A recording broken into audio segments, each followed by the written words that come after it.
ფრანგი მწერალი ჟულ რენარი მოუწოდებდა თანამემამულე მოდელიორებს. ადამიანი არის ცხოველი ქურქის გარეშე, მისი კანი ფაქიზია. ნუ დაუშვებთ მის უაზრო სიკვდილს, შეუკერეთ ადამიანებს ბეწვის ქურქი. როგორც ჩანს, მნების უმაღლესმა პიკმა ტყაპუჭისადმი საუკუნეების შესაყართან იმძლავრა. თანამედროვე ადამიანი, როგორც ქალი, ისე მამაკაცი, დიდრულობისა და ექსტრავაგანდულობის ეფექტის მოსახდენად ხშირად მიმართავს ბეწვეულს. თავარია მისი შერჩევის პრინციპის სწორად განსაზღვრა. ამაში კი, რა თქმა უნდა, მაესტროს ტელერეცეპტი დაგეხმარებათ. კონსერვატორებსა და გავლენიან ქალბატონებს ურჩევთ თეთრი კარაკულისაგან შეკერილ ნაჭრებიან ქათიბს, რომელიც არა მხოლოდ ზამთრის უსხისგან დაიცავს, არამედ გააორმაგებს მათ მომხიბლავ იმიდს.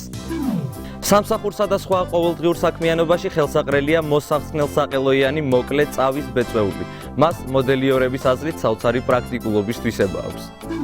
ლიდერულ პოზიციას ჯერჯერობით კვლავ ფლობს თახვის მანტო, რომელიც რეკომენდირებულია არა მხოლოდ ქალბატონებისთვის, არამედ რესპექტაბელური მამაკაცებისთვისაც. მთავარია სწორი მოდელის შერჩევა.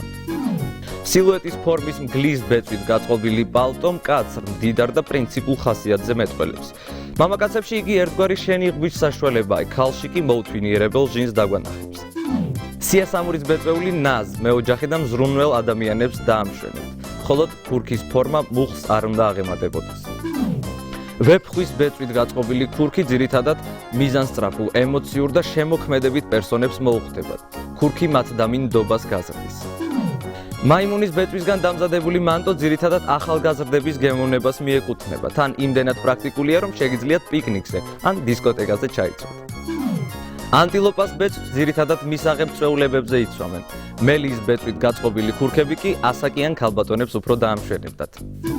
ეგრეთ წოდებული დუბლიონკის შეძენისას უნდა გავითვალისწინოთ სპეციალისტების რჩევები, რომლებიც ამტკიცებენ, რომ ხარისხით უმჯობესია ფინური და კანადური ქურქები, ხოლო იტალიური და თურქული ქიმიური გაწმენდისას პრეტენზიულია და შედეგიც არასახარბიელო. ასე რომ თუ თქვენ ცოტაოდენი დანაზოგი ფულით გადაწყვიტეთ შეიძინოთ ქურქი, აუცილებლად უნდა გაითვალისწინოთ ტელერეცეპტის რჩევები.